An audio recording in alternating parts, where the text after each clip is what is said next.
Hi, my name is Isla Morgan. I used to be the Director of Strategic Operations at Halberd Dynamics, a title I earned through grit, sleepless nights, and years of loyalty no one ever truly saw.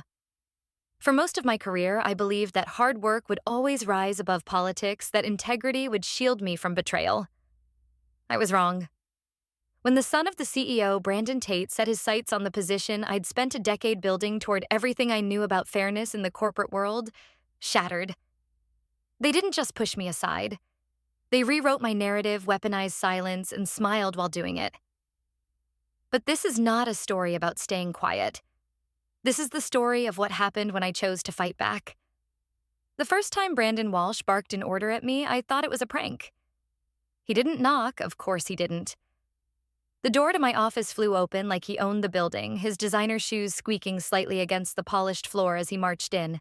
A tablet was in one hand, an unnecessary prop, and the other pointed directly at me like I was an intern who'd spilled coffee on his trust fund. I said this proposal is garbage. Redo it by lunch, he snapped. I paused, fingers resting gently on my keyboard, eyes lifting slowly to meet his. The audacity wasn't even the most surprising part. It was the confidence, the entitlement. He looked at me like I should jump up and bow. I leaned back slightly in my chair. Brandon, I assume you're referring to the Eastbridge pitch. The one already approved by the executive team last Friday? He blinked, caught off guard, then recovered with a smirk. Yeah, that one. I don't like the tone. Too formal. The tone. He didn't even know what Eastbridge did. I glanced at the tablet he'd brought in locked screen. He hadn't read a word. Before I could respond, he tapped two fingers on my desk. Look, I'm the new junior director of strategy. My dad wants me in the loop, so let's just cut the attitude and get it done. He turned on his heel and walked out. I sat still for a long moment, watching the door slowly swing shut behind him. Somewhere down the hallway, I heard nervous laughter, maybe someone who'd witnessed the scene. Or maybe just the sound of this company shifting. Again. 2 weeks earlier, Helix's CEO Gregory Walsh had announced in a polished, carefully worded email that his son Brandon would be joining the company to gain experience in strategic operations. Most of us assumed it would be a brief internship, maybe a few shadowing sessions before he got bored and disappeared to Ibiza. We were wrong. He was given an actual title, a role with decision-making authority. And worse, he took it seriously. The first few days, I tried to keep my head down. I'd been with Helixon for 7 years, built our international partnerships, from scratch closed deals most teams couldn't even get meetings for. I figured I could weather this, ride it out. But Brandon wasn't content to be ignored. He inserted himself into every call, interrupted meetings, micromanaged teams that didn't report to him. And today, he'd come for me directly. Monica Pierce from Eastbridge was due to fly in for a quarterly review next week.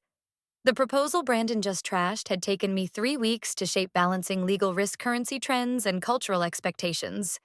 If I changed it now on his whim, it would signal instability. Still, I knew better than to confront him publicly. Not yet. Instead, I forwarded the original file to my private archive. I opened a blank document and typed a new titled draft for review.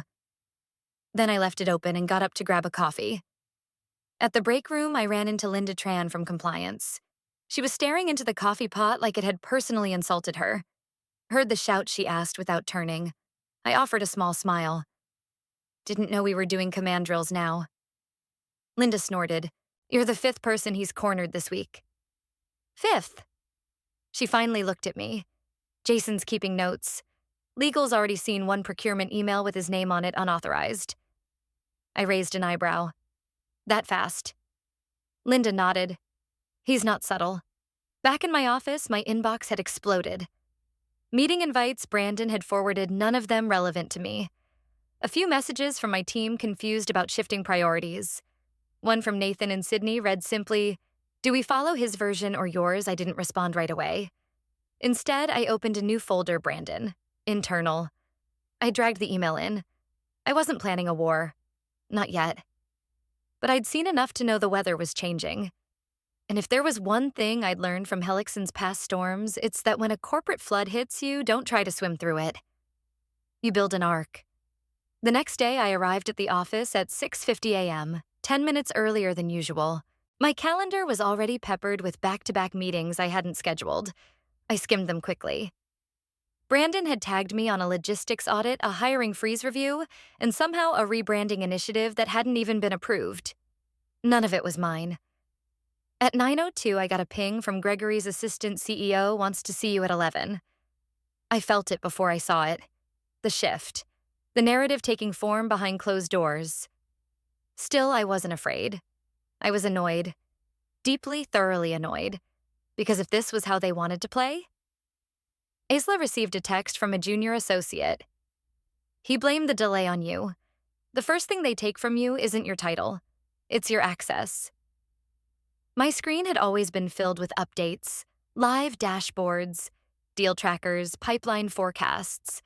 But that morning, things started vanishing. Quietly, efficiently, one folder at a time. I stared at my monitor, watching in real time as shared drives I'd used for years grayed out. A few of my key project files had suddenly been marked View Only. Others had been reclassified under Confidential, Access Restricted. My name was no longer listed in the document history. It was surgical, silent. The kind of sabotage that didn't leave fingerprints, just delays, missed meetings, lost control. And it wasn't just digital. That morning, I walked into a room I'd reserved for a client prep session, only to find Brandon sitting there with 3 junior analysts. He barely looked up. "Oh, you weren't on the calendar," he said lazily. "We're using it now." I stood in the doorway watching him scroll through his phone like I didn't exist. My team was already waiting in the hallway holding binders. No one spoke. I turned and walked out. This wasn't incompetence. It was deliberate. By noon, I'd been removed from 2 high-priority projects I had led for months. No explanation. Just access revoked. Invitations canceled. I checked the audit logs from IT. Someone had changed permissions using an executive override code.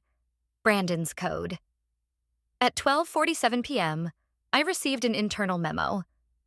A new internal review panel had been formed, led by Brandon, to evaluate workflow redundancies. My name appeared in the second paragraph. I closed the email and sat in silence. They weren't just sidelining me. They were laying the groundwork. The room felt smaller. My office, once full of light, now pulsed with tension. I could see my own reflection in the glass, a woman too calm, too quiet. Not because I didn't feel rage, but because I'd seen this game before. And this time, I'd come prepared. I opened the private folder I'd been building. There were already 23 entries, emails, meeting notes, screenshots of altered spreadsheets. I had backup copies of project logs that proved I'd led key deals, time-stamped records, names, receipts. Still, something was missing. A pattern. I knew Brandon wasn't smart enough to orchestrate all this alone. The precision suggested he had helped someone in ops or HR, perhaps. Or worse, his father was quietly giving cover. At 2:05 p.m., I ran into Jason Rivera by the elevators. He was sipping burnt office coffee from a chipped mug, eyes narrowed as he read something on his tablet. "Brandon's got his fingers in 5 departments now," he said without preamble. "This isn't expansion. It's takeover." I stepped inside the elevator, and Jason glanced at me. "And there's a procurement contract he's been pushing that makes 0 sense. Premium services from a vendor with no history. My team's red flagged it twice." I didn't need to ask who signed off. Jason raised an eyebrow. "Thought you should know." Later that afternoon, a strange email popped into my inbox from a temporary address. No name, no subject line, just a single sentence. "Check project code VXR17A. You're not the only one he's buried." I froze. VXR17A was a logistics proposal I'd shut down 3 months ago. Too risky, too costly. Brandon had resurrected it behind my back. I scanned the archives. There it was approved last week under a new code name routed through Brandon's credentials. His approval chain included 2 managers I didn't even know he had access to. And one of them had been working with me a year ago. The betrayal was layered. I copied the new approval chain and added it to the folder. At 5:12 p.m., I went to the break room to refill my tea. Linda was there, tapping her pen rhythmically against the countertop. "You've been quiet," she said, watching. She nodded slowly. "So am I. You're not the only one he's been messing with." I looked at her. How deep she took a sip from her mug. Legal's nervous. Compliance is nervous. People are watching the wall shift and hoping not to get crushed underneath. We stood there in silence. Then she added, "I haven't forgotten what you did for me last year. If this turns ugly, I've got your back." I met her eyes. It already turned. That night, I stayed in the office past 9. Not to catch up on work, there was no work left they hadn't touched, but to document. Print logs, save files, backups on encrypted drives. When I finally left, the city felt colder. Even the streetlights seemed dimmer. But something had changed. I wasn't playing defense anymore. Brandon was busy making a mess, and I was finally going to let him drown in it. Isla received an email from Gregory. "Please see me at 7:30 a.m. tomorrow." When a CEO avoids eye contact, you already know the verdict. Gregory's office was still dark when I arrived, the kind of dimness that felt rehearsed.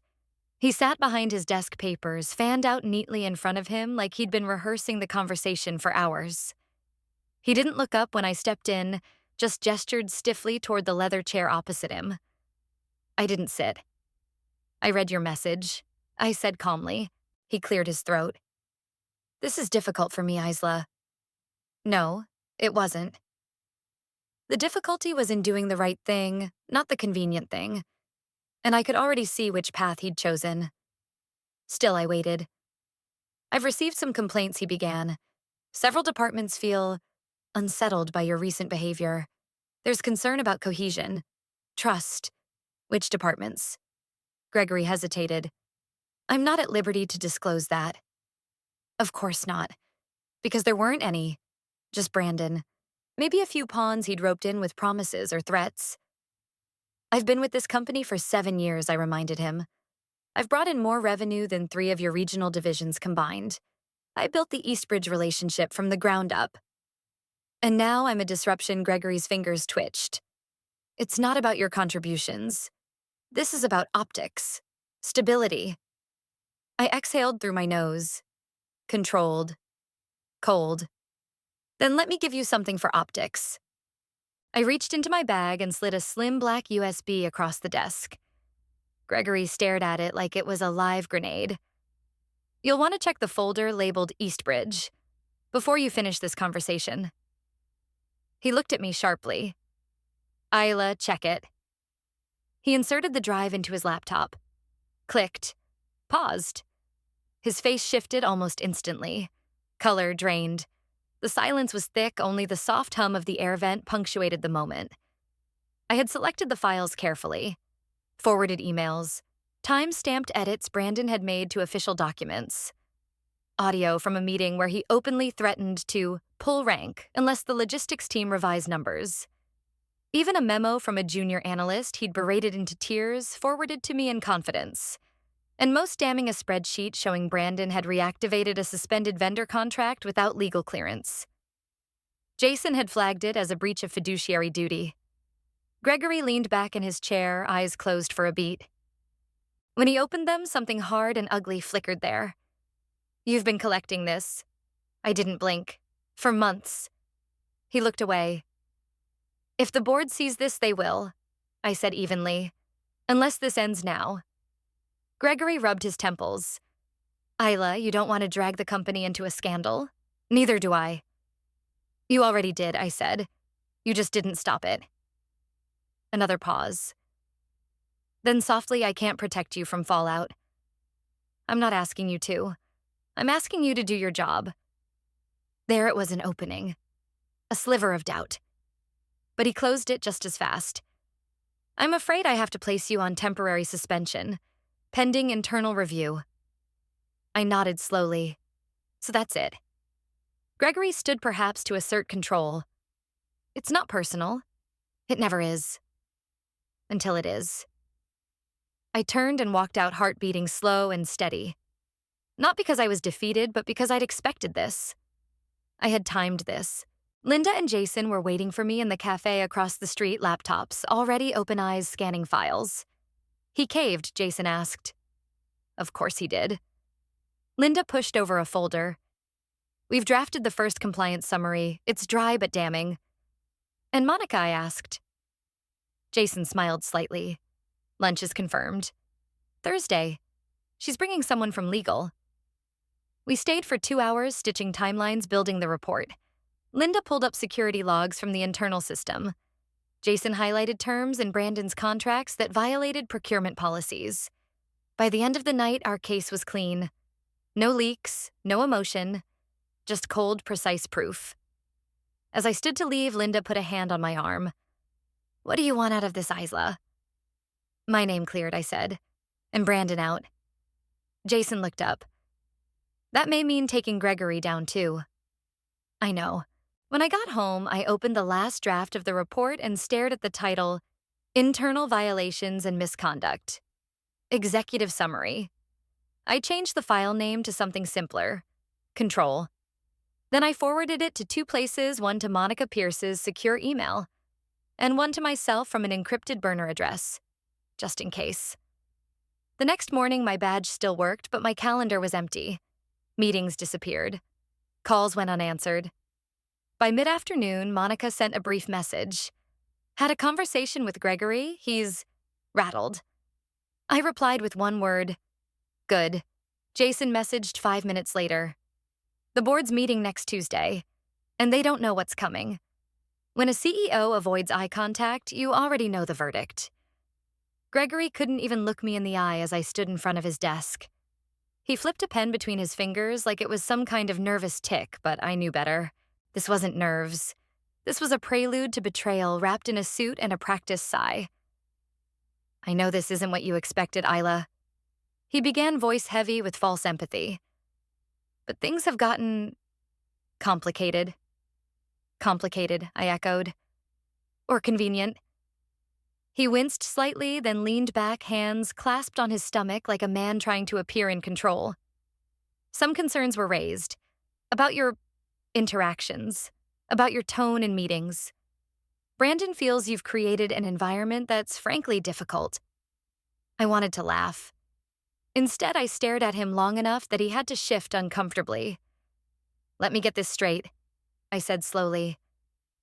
Brandon, the man who once called a female intern decorative, is uncomfortable with my tone. Gregory didn't respond. He didn't need to. This isn't about performance, I continued. It never was. This is about politics. About you keeping the CEO's son happy. Gregory exhaled, avoiding my gaze again. You've always been a strong performer. No one's denying that. But we have to think long-term. About cohesion. About stability. And sacrificing me maintains stability. He tapped the folder in front of him, the one with my name printed neatly on the tab. You'll be placed on paid leave pending review. HR will follow up with next steps. There it was. The official sanitized version of being shoved out the door. I didn't give him the satisfaction of reacting. Instead, I reached into my bag and slid a small flash drive across the desk. You might want to review what's on that, I said, before HR gets involved.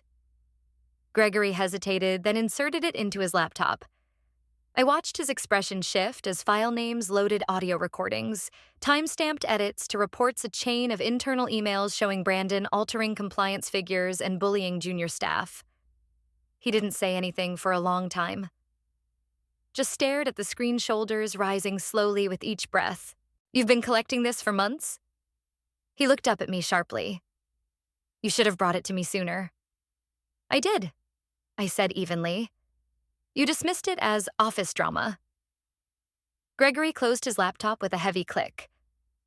Isla, this is serious. I know. That's why I'm not walking out quietly. His jaw clenched. You're threatening me. No, I said, stepping back. I'm giving you a chance to do the right thing before this explodes publicly. And with that, I left. At home, the silence felt different now. Not hollow, but charged. Focused. I sat at my kitchen table and began drafting a report, clean, professional, undeniable. Every claim backed with data. Every file indexed. An hour later, Jason messaged, got the logs from IT. Brandon's access timestamps matched the edits. We're covered. Then, Linda Monica from Legal is curious. She's open to lunch Thursday. It was happening. Quietly, deliberately. I named the folder Control. The next morning, my email access was revoked. Calendar wiped. My internal badge still worked, but I was invisible. Until Monica sent a single line, Gregory flinched. This will be bigger than we thought. Jason's reply followed seconds later. The board's meeting next Tuesday. And they don't know what's coming. You don't storm the castle. You find the cracks in the wall and you widen them quietly. That became my motto in the days that followed. I didn't post a dramatic rant. I didn't threaten a lawsuit yet. I watched. I moved. I planted questions in the right minds quietly. Most people underestimated what a fired woman could still do with a few favors and long memories. Monica from Legal met me for lunch at a small Peruvian place off Market. She wore sunglasses even indoors. You know what you have, right? She said, poking at her ceviche. The edits, the pressure on staff, the misuse of funds. This isn't just unethical, it's illegal. I nodded. But if I go to the board alone, it's my word against theirs. I need leverage. She leaned in. There's a clause in Brandon's contract morals and fiduciary conduct. One breach and the board can act without Gregory. But they'll need to be pushed. That was when Jason looped in someone unexpected, Fiona Patel, a junior associate in compliance who'd once broken down crying after Brandon ripped apart her Q3 report in front of the entire floor. She has emails, notes, a formal complaint that got buried, Jason said. When we met in the park 2 days later, Fiona looked like she hadn't slept in weeks. I saved everything she whispered, but I thought no one would believe me. I squeezed her hand. They will, now.